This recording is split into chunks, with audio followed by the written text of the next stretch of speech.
नमस्कार प्यारे भक्तों। आज हम आपको सुनाने जा रहे हैं महाशिवरात्रि की वह पावन कथा जिसे सुनने मात्र से मन के विकार शांत हो जाते हैं और जीवन में शिव कृपा का प्रवाह होने लगता है। महाशिवरात्रि केवल एक पर्व नहीं, यह अज्ञान से ज्ञान की यात्रा और अहंकार से शिवत्व की प्राप्ति का दिन है। आइए मन, वचन और कर्म से भगवान भोलेनाथ का स्मरण करते हुए इस पावन कथा का श्रवण करें। ओम नमः शिवाय। बहुत प्राचीन समय की बात है, जब पृथ्वी पर धर्म की ज्योति धीरे धीरे मंद होने लगी थी।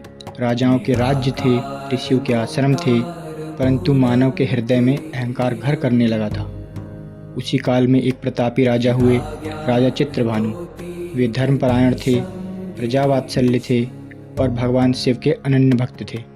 हर वर्ष महाशिवरात्रि के दिन राजा कठोर व्रत रखते, रात्रि जागरण करते और स्वयं शिव कथा सुनाते। एक बार रानी ने राजा से विनम्र भाव में पूछा, हे स्वामी, आपको शिव भक्ति इतनी प्रिय क्यों है और यह महाशिवरात्रि का व्रत आप इतने नियम से क्यों करते हैं?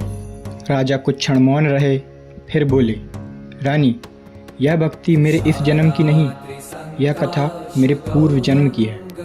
राजा चित्रभानु ने बताया, मैं पूर्व जन्म में राजा नहीं था। मैं एक अत्यंत निर्धन शिकारी था। न घर था, न परिवार, न धर्म का ज्ञान। मेरा जीवन हिंसा और भूख में बीतता था। जंगल ही उसका संसार था। वह पशुओं का शिकार कर अपना पेट भरता था। न उसने कभी किसी मंदिर के दर्शन किए, न किसी वेद का नाम सुना था, परंतु भाग्य में कुछ और ही लिखा था। एक दिन वह शिकारी जंगल में शिकार की खोज में भटक रहा था। पूरा दिन बीत गया पर उसे कोई शिकार न मिला। सूर्य अस्त हो गया, अंधकार गहराने लगा। जंगल में सिंह और हिंसक पशुओं की गर्जना सुनाई देने लगी।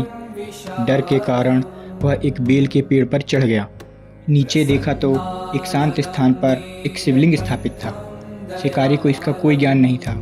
डर से कांपते हुए वह पूरी रात वृक्ष पर ही बैठा रहा। रात्रि गहरी होती गई। डर के कारण वह बार बार बेल के वृक्ष की पत्तियां तोड़ता और नीचे गिराता रहा। उसे क्या पता था कि वे पत्तियां सीधे शिवलिंग पर गिर रही हैं। ठंडी हवा, डर, भूख और प्यास। उसकी आंखों से आंसू गिरते रहे जो शिवलिंग पर जल की तरह पड़े। पूरी रात वह जागता रहा। उसने कुछ नहीं खाया। उसके मन में भय था। अनजाने में ही उसका उपवास हो गया। जागरण और शिवलिंग पूजन तीनों पूर्ण हो गए। वह रात्रि थी महाशिवरात्रि। प्रभात होते ही उसका शरीर अत्यंत कमजोर हो गया। वह वृक्ष से उतरा और वहीं भूमि पर गिर पड़ा। कुछ ही क्षणों में उसके प्राण निकल गए। यमदूत उसे लेने आए, पर तभी आकाश से शिवगण प्रकट हुए। उन्होंने यमदूतों को रोका।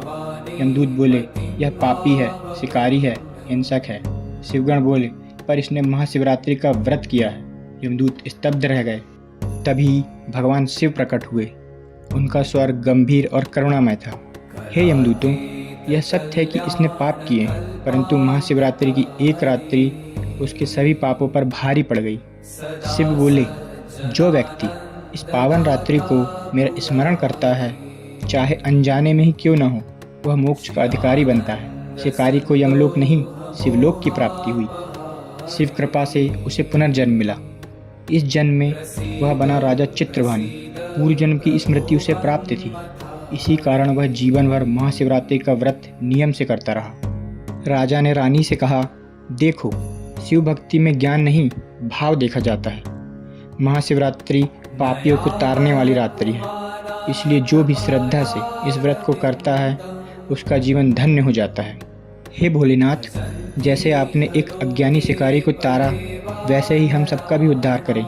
जो इस कथा को सुन रहा है उसके जीवन से अंधकार दूर हो जाए।